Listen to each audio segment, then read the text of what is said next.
في كازاخستان الدولة الهادية والجميلة ظهر سفاح أثار الرعب والخوف بقلوب سكان كازاخستان كاملين. سفاح تجاوز كل حدود الوحشية واستهدف النساء بدون أي رحمة، وقتل النساء ما كانت هي غايته الوحيدة، كان في شغلات مخفية مرعبة أكثر ووحشية أكثر. خلينا نبحر مع بعض مع أحد أبشع قصص الجرائم عبر التاريخ، القصة اللي بتلاقي فيها الحقيقة أبشع وأكثر وحشية من الخيال.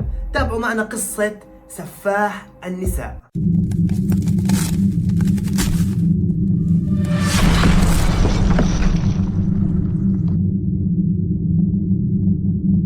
أهلا وسهلا فيك يا عزيزي في حلقة جديدة من برنامج النحيد. اليوم راح نحكي عن سفاح النساء، القاتل المتسلسل اللي خلى كل أنثى في كازاخستان تكون مستعدة تخسر حياتها أو روحها في أي لحظة، ويمكن يكون هو أول مصاص دماء بالتاريخ. وطبعا زي ما عودتكم قصصنا دائما حقيقية، واليوم راح نحكي عن نيكولاي ديجيماجاليف. خليك معنا واسمع القصة لأنك راح تنصدم صدمة عمرك.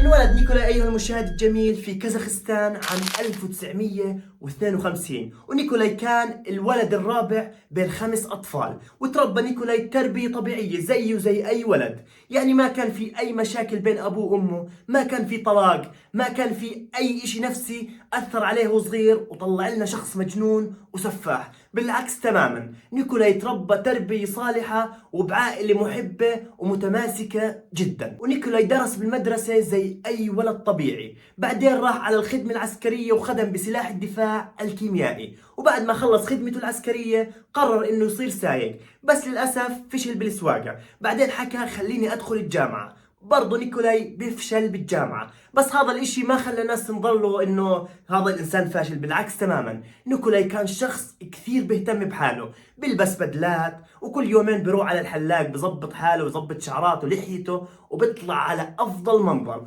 ونيكولاي كانت علاقته بالبنات كثير مرتبة، لانه زي ما حكينا هو شخص بيهتم في حاله جدا وبيهتم بمظهره الخارجي بدرجة لا توصف أبدا. وبما إنه نيكولاي بيهتم بحاله بظبط وبتكتك أموره، فكانت النساء تنجذب لنيكولاي، فكان نيكولاي يعمل علاقات كثيرة مع النساء. وللأسف أحد هاي العلاقات مع النساء نقلت مرض من النساء لنيكولاي. هون بدأ الحقد والغل تبع نيكولاي على النساء، وصار يشوف إنه النساء هي طبقة متدنية على كوكب الأرض وما إلها أي مكان أبدا بيناتنا وبهذا العالم المتطور، وإحنا لازم نخلص من النساء. وبأحد الأيام نيكولاي كان مسافر بكازاخستان، بس كان مسافر مشي وشاف هيك بنت ماشي بالطريق، وعلى حسب كلام نيكولاي إنه هاي البنت كان هو كثير عجبته، كان منجذب اتجاهها. يروح زي أي شخص ياخذ رقمها، يمشي هو إياها ويحكي لها إيش يا حلو إيش يا قمر.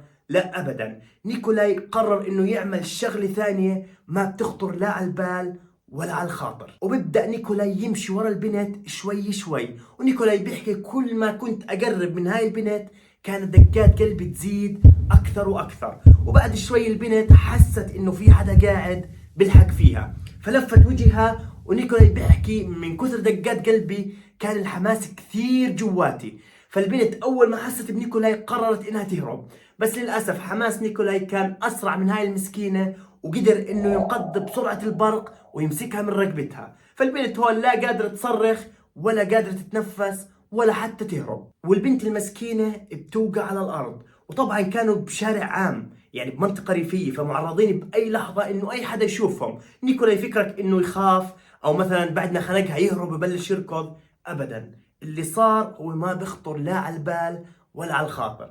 اسمع يا عزيزي شو صار. نيكولاي بكل برود أعصاب بدور على آلة حادة بين أغراضه وبطولها، وبقطع راس هاي البنت، فبيبدأ الدم يطلع من رقبتها. نيكولاي هون بيخطر له أبشع وأغرب فكرة ممكن تخطر لأي إنسان حتى لو كان متوحش.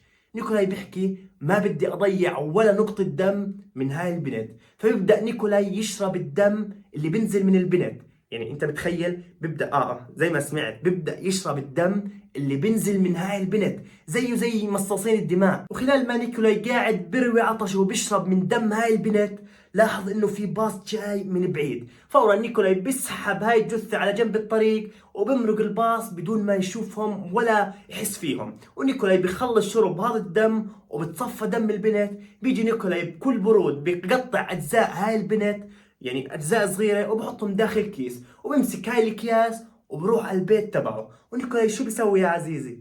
بيفصل الدهون عن العضلات وبيسيح هاي الدهون وبيعمل منها زيت، وبيمسك اللحم تاع البنت وهيك بقطعوا لحمة مفرومة ولحمة شوي وبتكتك أموره كاملة وبيخزنهم بالبيت. ونيكولاي بيحكي إنه بيعمل هيك لأنه كان بيتبع نظام غذائي معين، لازم ينوع بالشوي وينوع باللحمة. فأخونا بالله قرر إنه يتبع نظام غذائي ويعمل دايت على البنت.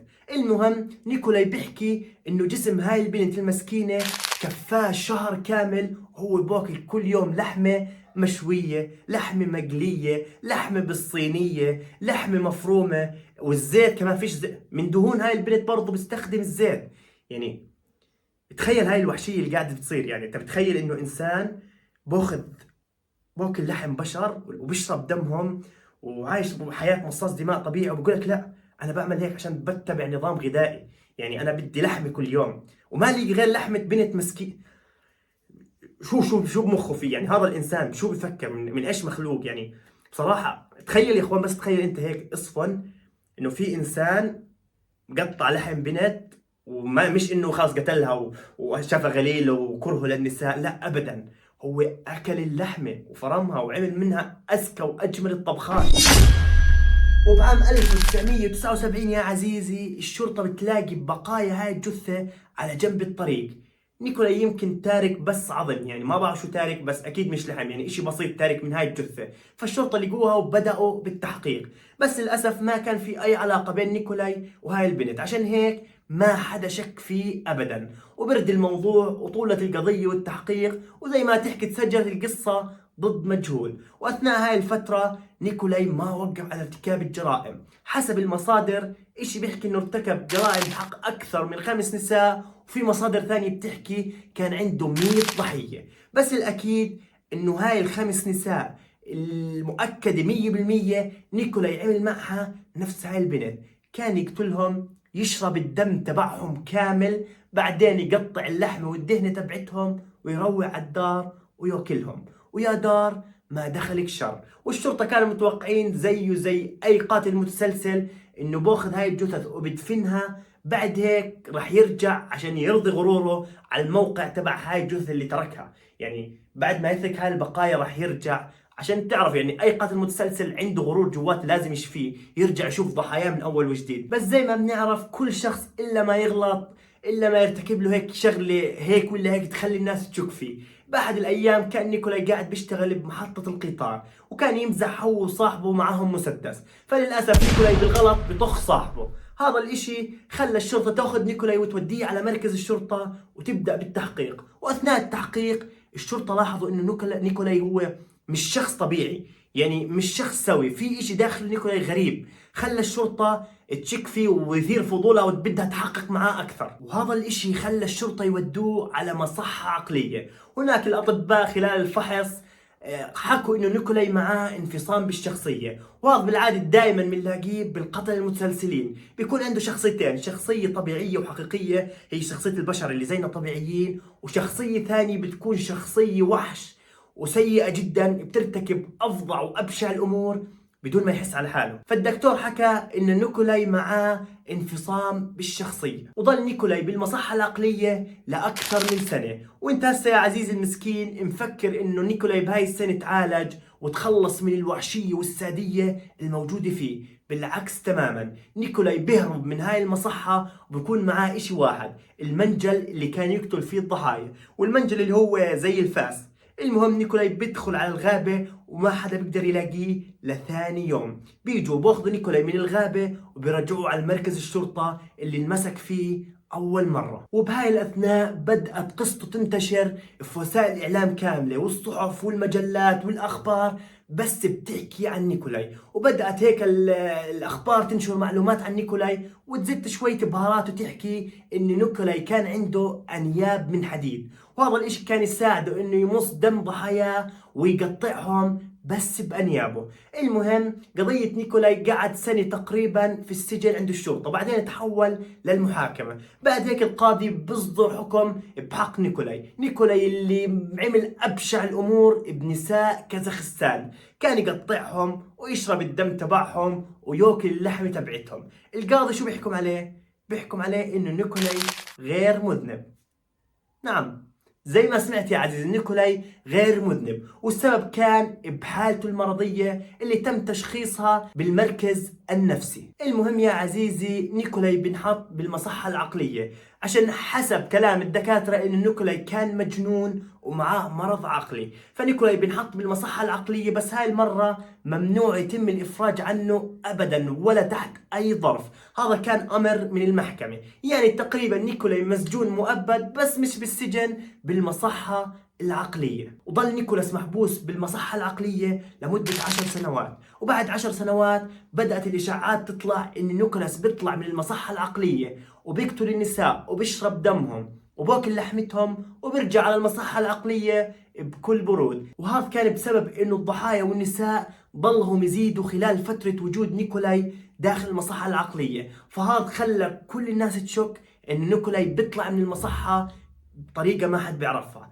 بس هذا الاشي كان غلط، لأنه كان في شخص بيقلد نيكولاي بنفس جرائمه. مش نيكولاي نفسه، بس هو مقلد للقاتل المتسلسل، وهذا الشخص كان اسمه ألكسندر. وهذا ألكسندر قتل عدد كبير من النساء. مش عارف مال الكل على النساء، يعني روقوا عليهم. المهم ألكسندر كان بيستخدم نفس طريقة نيكولاي بالضبط، كان بيقتل النساء وبيشرب دمهم وباكل لحمتهم. ومش بس هيك، كان بنقي نفس البنات اللي كان ينقيهم نيكولاي، يعني بنفس المواصفات، ويستخدم نفس الأدوات عشان يقتلهم ويسلخ جلدهم ولحمهم ودهنتهم وياكلهم. يعني هذا الشخص كان بيقلد نيكولاي بالحق، يعني بقلد نيكولاي بالسنتي وبالملي. وبأحد هاي الأيام هيك واحد من قرايب ألكسندر بشوف ألكسندر وهو قاعد بيقتل بنت وبيشرب من دمها، فورا بيروح على الشرطة وبيبلغهم. طبعا قبل هذا البلاغ كان الكل شاك إن نيكولاي بيهرب من المصحة، لحتى إذا هذا الشخص وخبر الشرطة عن ألكسندر. المهم الشرطة باخذوا ألكسندر وبنحكم عليه إعدام، على عكس نيكولاي، لأنه ألكسندر كان بكامل قواه العقلية، يعني ما عنده أي شيء بعقله يخليه يعمل هذا الإشي، فهو كان بس يعمله من باب الفضول وتقليد لنيكولاي. المهم بعد ما قعد نيكولاي لفترة طويلة بالمصحة العقلية، طلب نيكولاي من القاضي إنه ينقله على مصحة ثانية. طبعا هاي المصحة الثانية كانت مصحة حراستها أقل، يعني حراسة عادية، مش زي المصحة اللي هو موجود فيها عليها حراسة مشددة. المهم وافق القاضي إنه ينتقل نيكولاي على المصحة الجديدة، والأطباء حكوا إنه خلص نيكولاي اتعافى وطاب من الانفصام اللي كان معاه والمرض اللي كان بعقله، فهو بطل خطر على العالم الخارجي. وعشان هيك وافق القاضي انه نيكولاي ينتقل على المصحة اللي حراستها عادية. وخلال النقل نيكولاي بيهرب. نعم يا عزيزي بيهرب وبيروح على الاتحاد السوفيتي، وهناك تبدأ جرائم قتل ضد النساء وبنفس الطريقة. بس ما حدا متأكد انه هل هو نيكولاي المسؤول عن هاي الجرائم ولا لا. طبعا كيف عرفنا انه راح على موسكو؟ لانه كان يبعث رسائل لصديقه في كازاخستان عليها الطابع الروسي وعليها طابع بالتحديد موسكو. وهاي الجرائم اللي كانت تكون بموسكو لحد هسه ما حدا بيعرف هل هو نيكولاي المسؤول عنها ولا شخص ثاني بده يقلد ووقع نيكولاي. بس يعني بالنسبة لي ما في اشي بعيد عن نيكولاي. انا يعني شخص بيعمل كل هذا ما بستبعد عنه اي شيء، يعني وشخص مجنون وبيحب الدم وبيحب ياكل لحم البشر، فا اوكي ممكن هو عادي. انا مش متخيل انه احنا بنحكي عن شخص اتربى تربية طبيعية بين اهله وناسه، وكان ما في مشاكل بين امه وابوه، عائلة متماسكة محبة لبعض. يعني دائما القتل المتسلسلين بنشوف انه بيكونوا تعرضوا لصدمة هم صغار، تشتت بالعيلة، ابوه وامه دائما مشاكل، ابوه بيضربه هذا الانسان تربى تربيه طبيعيه، شو اللي خلاه يصير بهاي الوحشيه؟ يعني انا مش قادر افهم. بعد ما تفكك الاتحاد السوفيتي الشرطه ترجع بتمسك نيكولاي من اول وجديد وبيرجعوه على السجن كمان مره. والغريب انه الدكاتره كانوا مصرين ان نيكولاي يتعافى، نيكولاي ما في اي شيء وقادر يرجع يعيش من اول وجديد بالمجتمع. ورجعوا نيكولاي على نفس المصحه اللي فيها الحراسه المشدده، ولحد هاي اللحظه نيكولاي موجود في هاي المصحة. واللي خلى الدكاترة والشرطة مصدومين انه عام 1990 نيكولاي اعترف بجريمة ارتكبها ضد بنت ما كانوا يعرفوا عنها. يعني هاي الفترة اللي كان نيكولاي هارب فيها من المصحة العقلية، فهذا خلى الشرطة يتأكدوا إنه ضحايا نيكولاي وصلت 10 أشخاص وكلهم من النساء. ولحد هاي اللحظة نيكولاي موجود بالمصحة وعمره 68 سنة، والمتوقع إنه نيكولاي يموت ويخمج بنفس هاي المصحة. وهاي كانت قصة سريعة عن نيكولاي سفاح النساء، واللي معروف عنه إنه تقريبا أول مصاص دماء عرفوا التاريخ. فإذا عجبتكم القصة لا تنسونا من اللايك والشير وسبسكرايب، والسلام عليكم ورحمة الله وبركاته.